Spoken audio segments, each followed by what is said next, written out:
unaware his pregnant wife was the daughter of a secret trillionaire who owned the very company where he just won Executive of the Year. Daniel Morrison stood frozen on stage as his mistress Rebecca Chen raised her hand to slap his 7 months pregnant wife Elena in front of 1,000 workers during the annual Innovation Summit. But the moment Elena Carter caught her wrist mid-swing and said 5 words, "My father owns this company," Rebecca's $3,400 Dior dress couldn't save her from collapsing to the floor as security surrounded the pregnant woman she'd been tormenting for 8 months, revealing that the worthless secretary she'd tried to slap was actually the sole heir to a $214 billion empire. Daniel Morrison, 32, Senior VP of Corporate Development, had spent 6 years dismissing his pregnant wife as nothing more than a low-level administrative worker making $32,000 a year, completely unaware that Elena Carter Morrison, the quiet, pregnant woman in the faded Target maternity dress, serving coffee to executives, was the daughter of Thomas Carter, the secret trillionaire whose name was on every building Daniel entered each morning. His mistress, Rebecca Chen, director of strategic partnerships and daughter of a mere $50 million car dealership family, had researched Daniel for 2 weeks before seducing him 9 months ago, specifically targeting him because he was rising fast at Carter Industries. But she had no idea why he was rising. No idea that every promotion, every client, every lucky break Daniel received was secretly arranged by his pregnant wife's father as a test of his character. A test Daniel was failing catastrophically while his pregnant wife documented every moment. The pregnant wife Daniel had been betraying stood in that glass atrium, 7 months along, holding a coffee tray with trembling hands, while 1,000 workers watched his mistress scream that she was a clumsy fucking cow who'd ruined an expensive dress. But Elena's silence wasn't weakness or fear, it was the same calculated patience her secret trillionaire father had taught her. The same discipline that had kept her working as an invisible administrative support specialist for 6 years, while her father secretly owned 100% of the company. The same strength that came from knowing she could destroy both her husband and his mistress with a single phone call, but chose to wait until they revealed their true characters in front of 1,000 witnesses. Rebecca Chen, 29, ambitious and calculating, had spent 8 months sending Elena anonymous threatening texts about her pregnancy. "That baby won't save your marriage. He's with someone who deserves him. You're nothing, never." Realizing the pregnant wife she was tormenting could have her arrested, fired, and blacklisted from corporate America forever. But Rebecca's fatal mistake wasn't just tormenting a pregnant woman. It was raising her hand to slap the daughter of a secret trillionaire in front of 1,000 workers in a building her victim's father had built, in a company her victim's father had founded, at an event where her victim's father's closest allies sat in the VIP section watching everything unfold. The moment Rebecca's hand arced toward Elena's face, the pregnant wife caught her wrist with surprising strength, and those 5 words, "My father owns this company," hung in the air for exactly 3 seconds before the chairman of the board stood up in the VIP section and said, "Elena? Miss Carter, are you all right?" Before security materialized around the pregnant woman, like she'd always had a protective detail, which she had, before the massive screen behind Daniel's stage suddenly displayed Carter Industries, current CEO, Elena Marie Carter. Before the pregnant wife, everyone had dismissed transformed from invisible secretary to the most powerful person in the building. But that revelation was only the beginning of what happened next. But to understand how this moment destroyed 2 people in front of 1,000 witnesses, you need to know what happened 7 years earlier in a cafeteria, where a struggling law school graduate made one decision that would cost him everything. Daniel Morrison was 26, drowning in $180,000 of student debt, working as a junior associate at Carter Industries' legal department, eating a $6 lunch he couldn't really afford when a secretary in a plain blue cardigan smiled at him. Her name was Elena Morrison, though that wasn't her real last name, and she was 23. Quiet, unremarkable according to everyone who'd ever overlooked her, but there was something in the way she said thank you to the cafeteria workers, something in how she remembered their names, that made Daniel notice her. He'd been kind to her that day, not because he wanted anything, just because he was lonely and she seemed lonely too. That kindness was real. That's what made everything that followed so tragic. 4 months later, Daniel proposed in that same cafeteria, on his knee between the salad bar and the soda fountain, because Elena seemed safe and undemanding and content with his modest prospects. She said yes, but not for the reasons Daniel thought. Her father, Thomas Carter, the secret trillionaire, whose name was on the building they worked in, had given her specific instructions on her 21st birthday. Power reveals character, but poverty reveals truth. Go into the world as nobody. Let people treat you like you're powerless. Only then will you know who deserves your trust. So, Elena had accepted Daniel's proposal, signed a prenuptial agreement his lawyer barely glanced at, never knowing it was drafted by her father's legal team to protect the $214 billion fortune Daniel didn't know existed, and spent 6 years conducting the most expensive experiment in human character ever attempted, watching what kind of man Daniel Morrison would become when he thought his wife had nothing. The first 2 years were good. Daniel still struggled, still worked late nights, still came home exhausted but grateful, still kissed Elena goodnight and called her during lunch breaks. But then something changed. His third-year performance review was unexpectedly glowing. He was assigned to better cases. Important clients specifically requested him. Partners who'd barely known his name suddenly became mentors. Daniel assumed it was his brilliance finally being recognized, never questioning why the firm's largest client, a mining conglomerate called Cascade Holdings, insisted he handle their legal work personally, never wondering why the CEO seemed to know details about his personal life, never connecting the dots because Thomas Carter had made sure the dots were invisible. By year 3, Daniel was making 6 figures. By year 4, Carter Industries recruited him directly. By year 5, he was Senior VP of Corporate Development, and the man who'd proposed in a cafeteria between the salad bar and soda fountain had become someone who looked at his wife with embarrassment instead of gratitude. Elena documented everything in a leather journal written in shorthand her father had taught her. Year 3, month 2. Daniel criticized my appearance for the first time today. Said I could try harder with my looks. Did not remind him I'm still wearing clothes from before we met. Year 4, month 7. Daniel came home late again. Expensive restaurant receipt in his pocket. Beginning to establish financial control. Insists he manage our money because I'm not good with numbers. Year 5, month 3. Daniel has stopped asking about my day. Stopped asking about my dreams. The man from the cafeteria is disappearing. What Daniel didn't know. What he couldn't know because his entire understanding of reality was constructed on lies, was that his self-made success was being funded by his father-in-law as a test. Every major client, Carter connection. Every smooth deal, Carter intervention. Every promotion, board members receiving quiet recommendations from Thomas Carter himself. $2.3 million in commissions over 6 years. Daniel had earned exactly none of it. Then came the pregnancy. Elena discovered it on a Tuesday morning, 2 pink lines on a test she took in the bathroom of their modest apartment while Daniel slept. She told him that evening over his favorite meal, pot roast with roasted vegetables, setting the test on the table between the salt and pepper shakers.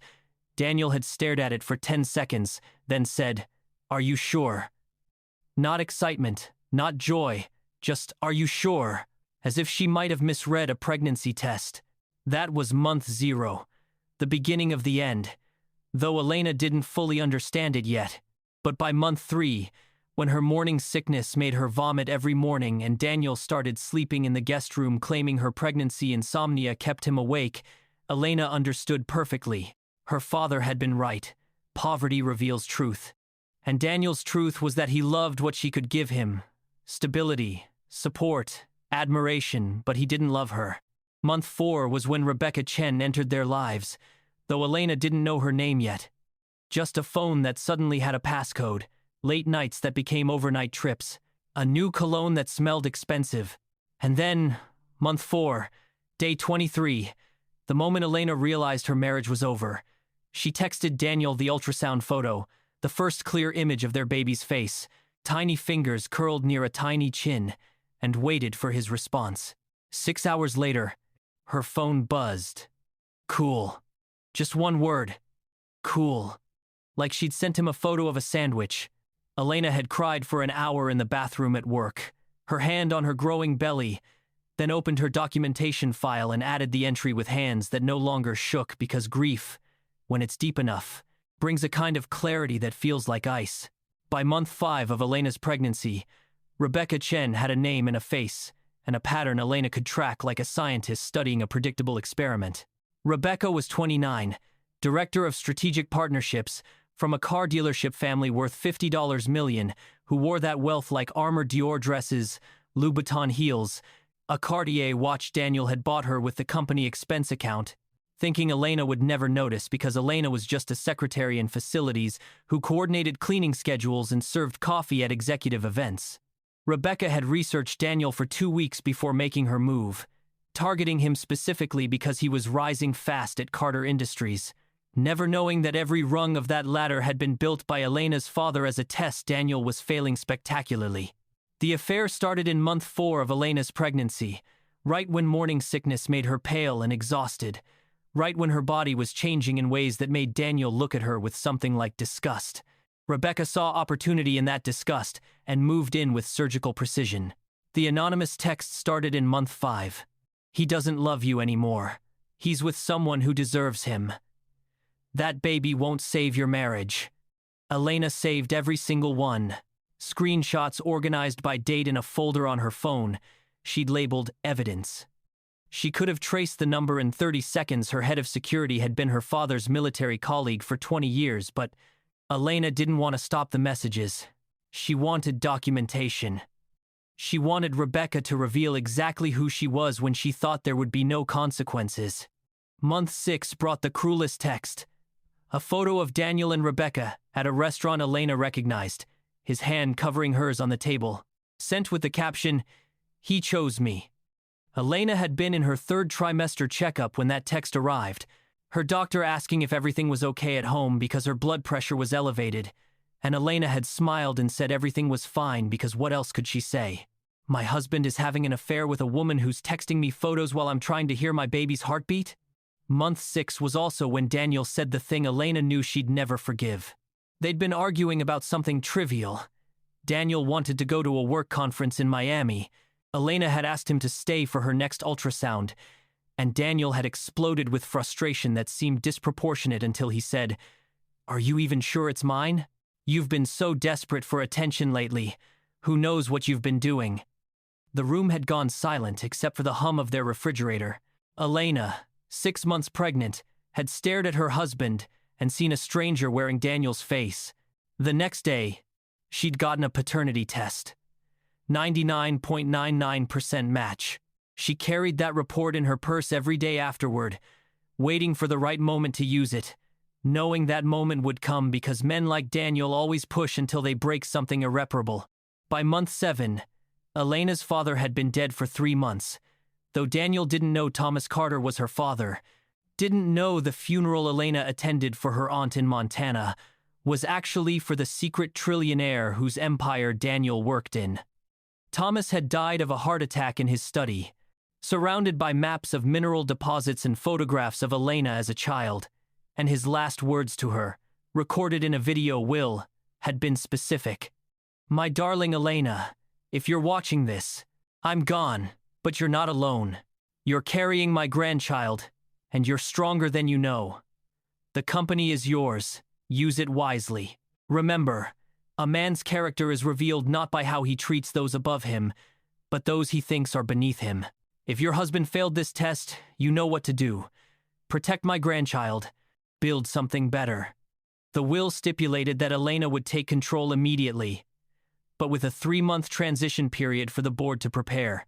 That transition period ended today, at the Innovation Summit, at 2:47 p.m. on a Thursday afternoon when Rebecca Chen would make the fatal mistake of trying to slap a pregnant woman in front of 1,000 witnesses. Elena had known this moment was coming. She'd coordinated her reveal with the chairman of the board, James Hartford, her father's oldest friend who'd been watching Daniel's career with increasing disgust. The plan was simple: attend the summit as she always did, in her role as administrative support specialist, serving coffee and refreshments to executives who earned less than her trust fund's monthly interest, and wait for Daniel or Rebecca to do something so publicly cruel that their destruction would be justified in front of everyone. She didn't have to wait long.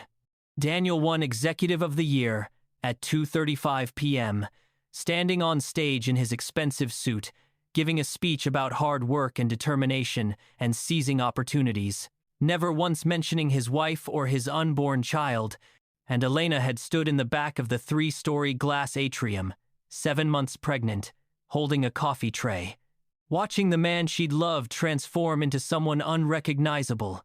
Then came the refreshment break at 2:45 p.m., when Elena was serving coffee near the VIP section, and Rebecca appeared beside her, immaculate in her cream Dior dress, and said loudly enough for nearby executives to hear, "You're still working? Shouldn't you be on maternity leave already? Oh wait, you probably can't afford to take time off." Elena had said nothing, just continued pouring coffee with steady hands, but Rebecca wasn't finished. She never was. Rebecca had been building to this moment for 8 months, and the pregnancy she'd been texting threats about was right there in front of her, vulnerable and visible, and Rebecca couldn't resist. "Must be hard," Rebecca continued, her voice dripping with fake sympathy. "Watching your husband succeed while you're stuck serving coffee in a Target maternity dress. But I guess some people are just meant to be." That's when Elena's hand slipped. Not accidentally, deliberately. She tipped the coffee pot just enough that hot liquid splashed across Rebecca's cream Dior dress, the $3,400 fabric immediately staining brown. Rebecca's face went red, then white, then red again. "You clumsy fucking cow!" Rebecca screamed, loud enough that conversation stopped, heads turned, phones came out. "Do you have any idea who I am? I could have you fired for this.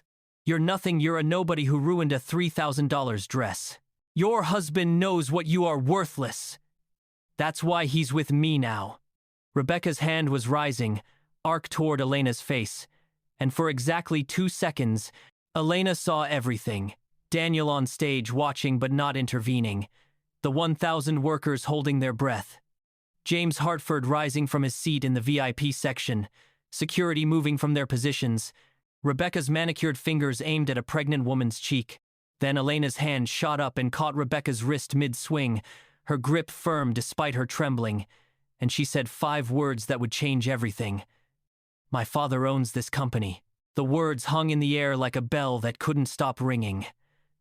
"My father owns this company." Rebecca's wrist went limp in Elena's grip, her face cycling through emotions too fast to name: confusion, disbelief, the beginning of fear, but she recovered with a sharp laugh that sounded like breaking glass. "This is insane," Rebecca said, her voice pitched high enough that the entire atrium could hear. "She's a fucking secretary. She's lying. She's—" That's when James Hartford, 70 years old, chairman of the board, stood up in the VIP section with the kind of authority that makes rooms go silent. "Elena?" he said, and his voice carried across the glass atrium like a judgment. "Miss Carter, are you all right?" The use of Carter instead of Morrison rippled through the crowd like electricity. People pulled out phones. Whispers became murmurs, became a roar of confusion. Rebecca's face drained of color so fast she looked like she might faint, but she was still standing, still holding on to the reality she understood, when the massive screen behind Daniel's stage flickered and changed. The Carter Industries logo appeared first, the same logo on every building, every paycheck, every piece of corporate literature, and beneath it, text that glowed against the darkness. Carter Industries, founded 1984, by Thomas Jonathan Carter, current CEO, Elena Marie Carter, appointed per succession plan dated 3 months prior. Then Elena's photo appeared, the same woman in the faded navy Target maternity dress, the same pregnant woman whose wrist Rebecca was still trying to pull away from, and the crowd's murmur became gasps, became shocked silence. Security materialized around Elena like they'd always been there, which they had. 4 men in dark suits forming a protective perimeter around the pregnant woman who'd been invisible 30 seconds ago. Daniel stood frozen on stage, his Executive of the Year trophy slipping from his fingers, and the sound of crystal shattering against wood echoed through the atrium like a prophecy fulfilled. His face went through the same cycle as Rebecca's: confusion, disbelief, horror, but worse, because Daniel was doing math in his head, connecting dots he'd ignored for 6 years, and every calculation led to the same devastating answer. Rebecca's knees buckled. She caught herself on a table, her $1,200 Louboutin heels sliding on the polished floor, and for 3 seconds she stood there swaying like a tree, deciding which way to fall. Then she collapsed, not gracefully, just straight down onto the marble floor in her ruined Dior dress, and the crowd stepped back instinctively, creating a circle of empty space around her like she was contaminated. Daniel moved toward her, showing everyone watching where his loyalty still lived, but security blocked him with professional efficiency. "Sir, please remain where you are." Someone handed Elena a microphone, though she didn't see who, and she placed her free hand on her 7-month pregnant belly, feeling her daughter kick against her palm like a reminder of why this mattered. "For those who don't know me," Elena said, and her voice was steady despite everything, "I'm Elena Carter. My father founded this company 40 years ago. 3 months ago, he passed away and left everything to me, including the detailed reports about what's been happening in his executive suites." The crowd was silent except for the sound of phones recording, capturing everything, and Elena continued because she'd spent 8 months preparing these words. "I've known about my husband's affair with Miss Chen for 8 months. I've documented 47 instances of company resource misappropriation, 23 violations of executive ethics policies, and 12 cases of confidential information sharing with an unauthorized party. I've also documented Miss Chen's harassment of a pregnant employee, including threatening text messages and today's attempted assault in front of 1,000 witnesses." On the floor, Rebecca made a sound like a wounded animal. "Effective immediately," Elena said, her voice colder now, precise like surgery. "Daniel Morrison and Rebecca Chen are terminated for cause. Security will escort you both from the premises. Your access is revoked. Your final paychecks will reflect the company resources you misused. You should expect legal proceedings for breach of fiduciary duty." Daniel found his voice finally, hoarse and desperate. "Elena, wait." But she wasn't finished. "I've also notified the Pennsylvania Bar Association about Mr. Morrison's ethics violations, including using company legal resources for personal matters, specifically researching how to minimize child support obligations. Yes, Daniel, I found those search queries on your company laptop." The crowd gasped. Daniel's face went gray. "But here's what you need to understand," Elena continued. And now she looked directly at her husband for the first time, her hazel eyes meeting his across the atrium. "Mr. Morrison, you've been telling people you're the reason for your division's success. The truth is, every promotion you received, every major client you closed, every lucky break you got, my father arranged them. He was giving his future son-in-law opportunities, hoping you'd prove worthy of his daughter. You received $2.3 million in commissions over 6 years for deals my father's connections handed you. You earned none of it." The silence was absolute. Even Rebecca had stopped crying. "6 years ago," Elena said softly, but the microphone carried her words to every corner. "You were kind to a secretary in a cafeteria. That kindness made me fall in love with you. I would have given you everything, Daniel. You just had to love me back. But you chose to love what you thought she could give you instead of what I actually could. Our child will know. Their father chose cruelty over love, ambition over loyalty, appearance over substance. That's your legacy now."